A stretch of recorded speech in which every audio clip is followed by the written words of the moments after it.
నిర్వహించేటందుకు గాను ఉన్నాము అనే ధైర్యాన్ని కల్పించడానికి అదే కదా ఎంతమంది కోర్సెస్ వచ్చేసాం మీరు ఫ్రీగా ఫెయిల్గా ఓటు హక్కు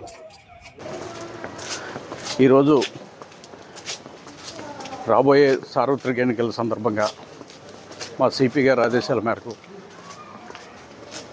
పారామిలిటరీ ఫోర్సెస్ మరియు సివిల్ పోలీసులతో కలిసి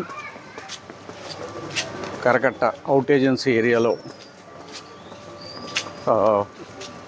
కవాతు నిర్వహించడం జరుగుతుంది. మెయిన్ ముఖ్య ఉద్దేశం ఏంటంటే ప్రజలందరిలో కూడా ఫ్రీ అండ్ ఫెయిర్గా ఎలక్షన్స్ నిర్వహించేందుకు వారు ఫ్రీగా వారి ఓటు హక్కును వినియోగించేటందుకు వాళ్ళకి భరోసా కల్పించాలన్నదే మా ఉద్దేశం. అన్ని సమస్యాత్మక గ్రామాల్లో కూడా అలాగే సమస్యాత్మక పేటల్లోనూ ఈ కవాతు నిర్వహించడం చాలా వరకు ఇప్పటికీ ఎలక్షన్స్ వెళ్ళే వరకు కూడా ఇలాగే అన్ని ఏరియాల్లోనూ తిరిగి ప్రజలందరిలోనూ కూడా భరోసా కల్పించడం జరుగుతుంది.